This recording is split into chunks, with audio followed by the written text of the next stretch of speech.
Hello students, आज हम बात करेंगे 12th कॉमर्स के सब्जेक्ट अकाउंट्स की।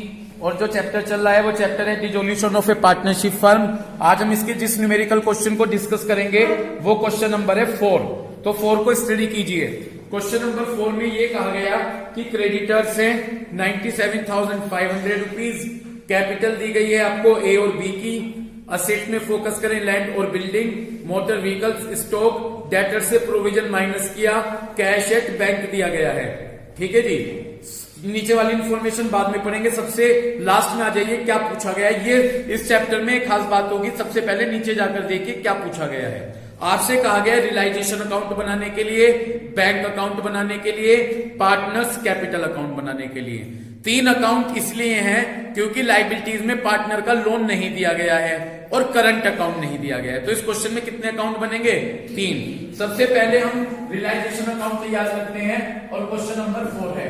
मैंने अपना फॉर्मेट प्रिपेयर कर लिया रियलाइजेशन अकाउंट का, ये मेरा फॉर्मेट होगा। ठीक है जी, जब मैंने अपना फॉर्मेट प्रिपेयर किया तो इसके बाद हम स्टार्ट करते हैं क्वेश्चन। सबसे पहले मैंने कहा था कि रियलाइजेशन अकाउंट तैयार कर, पहले क्या लिखेंगे? असेट्स। तो डेबिट साइड में मैं यहाँ पर असेट्स लिखता चलूंगा। सबसे पहले असेट्स दी गई लैंड और बिल्डिंग की, तो मैंने यहाँ पे लिखा लैंड और बिल्डिंग कितनी दी गई है? 30,000 रुपीज दी गई है। उसके बाद मोटर व्हीकल्स दी गई है, तो मैंने लिख दिया 2 मोटर व्हीकल्स। इतनी बात क्लियर हो गई? कितनी अमाउंट है मोटर व्हीकल्स की? 18,300।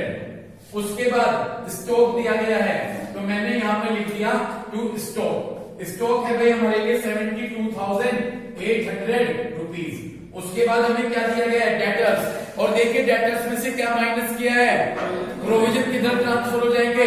क्रेडिट साइड में। यहाँ पर जितने एक्चुअल में डेटर्स हैं वो लिख लेते हैं। एक्चुअल में हमारे डेटर्स कितने हैं? 1,13,200 रुपीज। और जो ये प्रोविजन फॉर बैड डेट्स हैं इसे हमने क्रेडिट साइड में ट्रांसफर कर लिया by provision for bad debts. इतनी बात क्लियर हो गई? कितने हैं? 2,450। कोई दिक्कत यहां तक? उसके बाद कैश एट बैंक दिया गया, वो कहां चला जाएगा? Cash at bank, bank account में चला जाएगा। यहां तक कोई दिक्कत? लाइबिलिटी साइड में आ जाइए।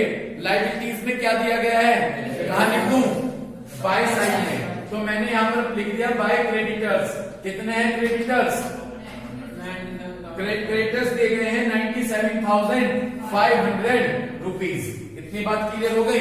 उसके बाद कैपिटल दी गई है, कैपिटल कहां जाएगी? कैपिटल अकाउंट में। ये करने के बाद नीचे एडजस्टमेंट पर फोकस कीजिए। जो ये नीचे पॉइंट्स दिए गए हैं, पार्टनर ने डिसाइड किया कि वो फर्म को डिसोल्व कर रहे हैं। क्या कर रहे हैं? डिसोल्व कर रहे हैं। और जिस डेट पर डिसोल्व कर रहे हैं वहां पर बैलेंस शीट बताई गई है ऊपर। मोटर व्हीकल और स्टॉक बेच दिए गए, कैश बता दिया। असेट्स कैसे बेच रखी है? कैश। तो असेट्स बेचेंगे तो किधर की साइड? ऊपर जाकर देख ले, कैश एट बैंक है, तो बैंक है तो यहाँ पर हर जगह क्या चीज यूज कर लीजिएगा? बैंक। तो जब असेट्स बेच रखी हैं तो मैंने यहाँ पे लिख दिया बाय बैंक और ब्रैकेट ऑन कर लूंगा। जितनी भी असेट्स होंगी वो सब बेची हुई कैश वो सब यहाँ पर ऐड कर लूंगा। कह रहे हैं मोटर व्हीकल और स्टॉक हमने बेच दी इतने में, लिख दूं यहाँ पर? मोटर व्हीकल जो बेची वो बेची है 16,950। ठीक है जी, प्लस स्टॉक कितने में बेच रखा है? 77,600। ओके। उसके बाद ऑल दोनों बेच दी। आगे बढ़िए। ऑल डेटर्स, सभी डेटर्स से पूरा पैसा मिल गया, उनसे फुल अमाउंट मिल गई, उनसे फुल अमाउंट मिल गई। फुल कितनी थी? यहां पर भी गलती करते हैं बच्चे, जो वो माइनस कर ली हुई है 1,10,550 उसे मानते हैं फुल। लेकिन आपको क्या करना है? बुक पर मत जाइए, ये लिखी हुई है जो अमाउंट इसे ही देख लीजिए।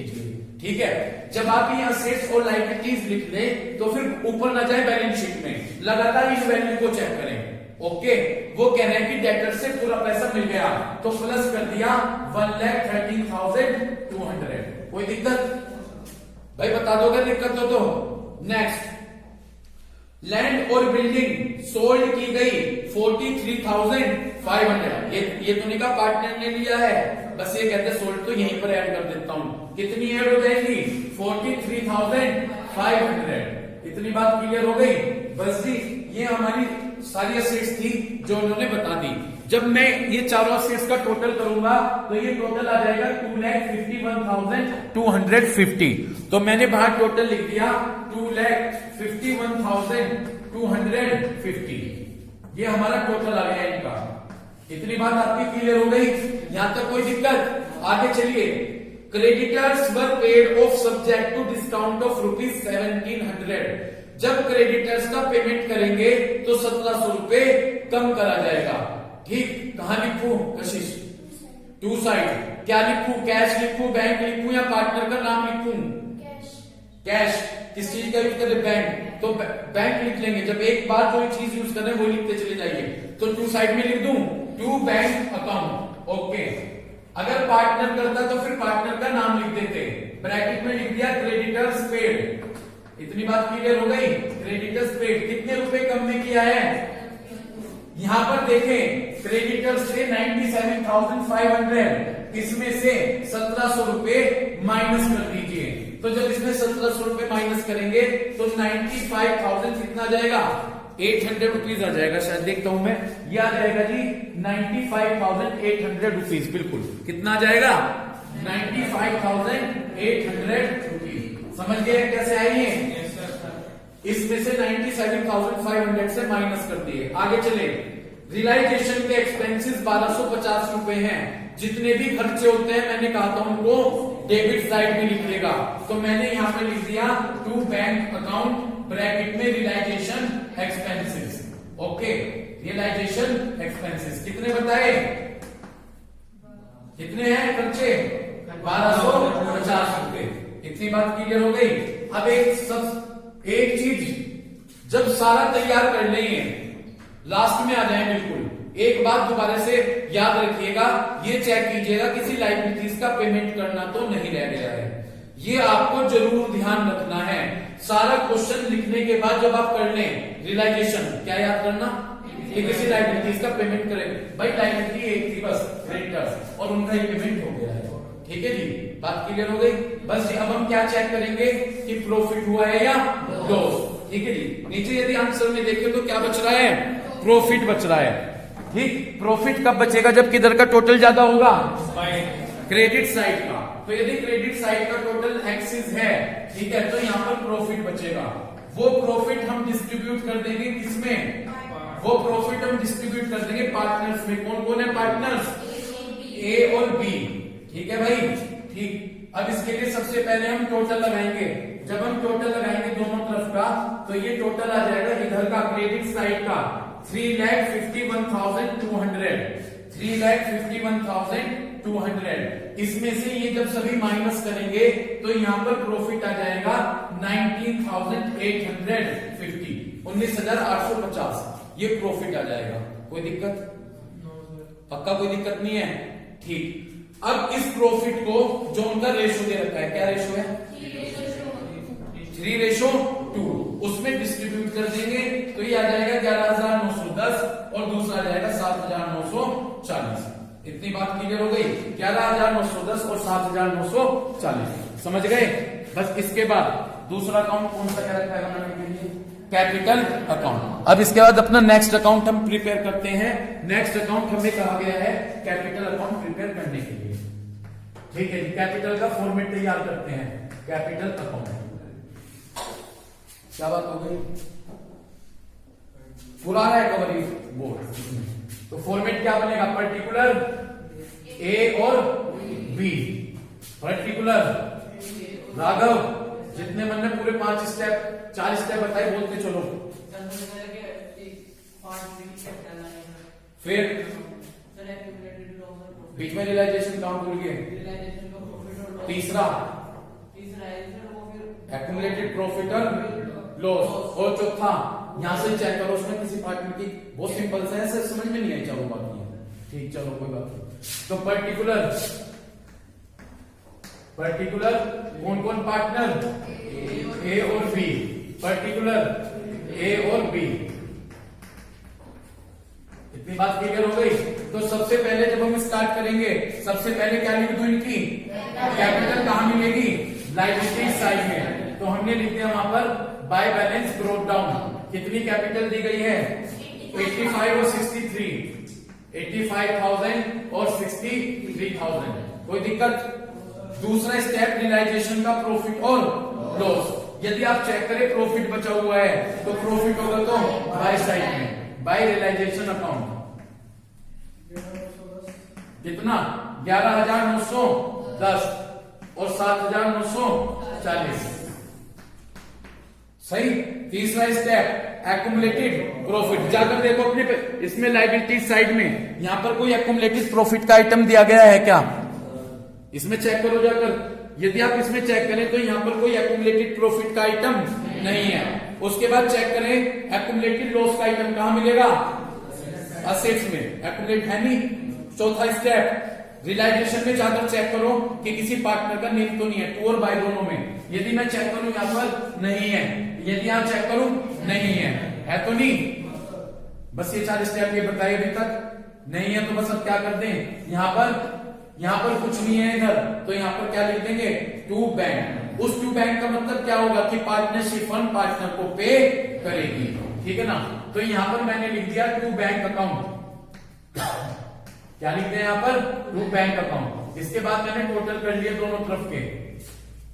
यदि मैं दोनों तरफ के टोटल करूं तो ये हमारा 85 और 11 96,910 96,910 आ गया और इसका टोटल आ गया 70,940। समझ गए? इधर क्या लिख दिया मैंने?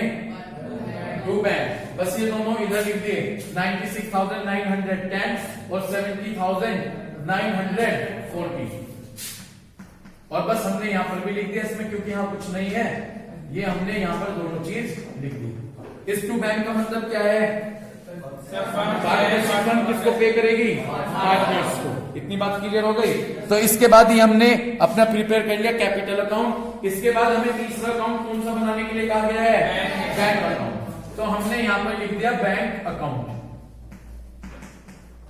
ओके, हमने यहां पर बैंक का फॉर्मेट बना लिया, पर्टिकुलर अमाउंट। ठीक।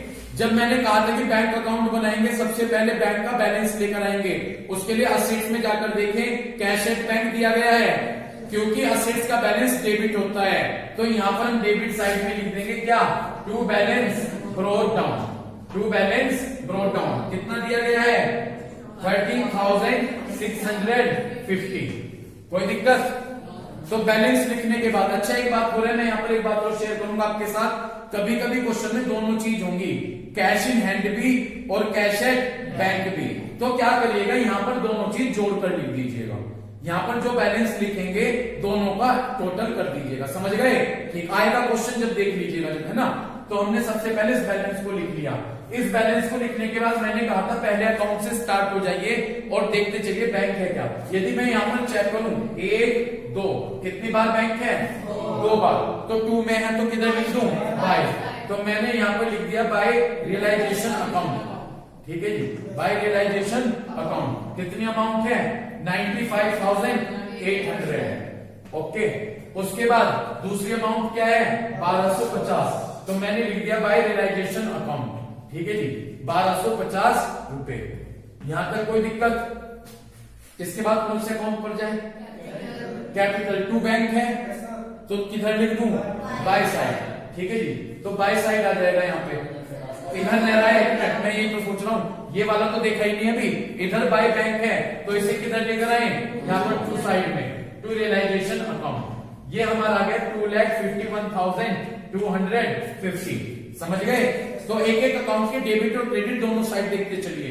कैपिटल में केवल यहीं पे है टू बैंक, तो किधर लिख दूं? लेकिन लिख देंगे बाय ए कैपिटल और बाय बी कैपिटल। तो यहां पर लिखा मैंने बाय ए कैपिटल और बाय बी कैपिटल। ठीक भाई, by A capital by B capital 96,910 और 70,940। बस ये दो ही हो गए। अब इसके बाद हम क्या करेंगे? दोनों तरफ का टोटल लगाएंगे, और यदि दोनों तरफ का टोटल इक्वल आता है तो ये माना जाएगा कि हमारा क्वेश्चन बिल्कुल सही है। ठीक है, जब हम टोटल लगाएंगे दोनों तरफ का तो ये टोटल आ जाएगा इधर से 2,64,900 आ रहा है क्या? बिल्कुल। 2,64,900 और इधर का टोटल आ जाएगा 2,64,900 रुपीज। समझ गए? क्लियर है? तो इस तरह से हमारा क्वेश्चन नंबर 4 कंप्लीट हुआ। निशान लगा लीजिए होमवर्क के लिए। क्वेश्चन नंबर 7 आपको अपने आप से होमवर्क के तौर पर करना है। ओके, तो क्वेश्चन नंबर 7 आपके लिए क्या हो गया? होमवर्क हो गया। तो उम्मीद करता हूं कि जब आप इस वीडियो को चेक करेंगे तो क्वेश्चन नंबर 4 बहुत अच्छे से क्लियर करेंगे। Thank you.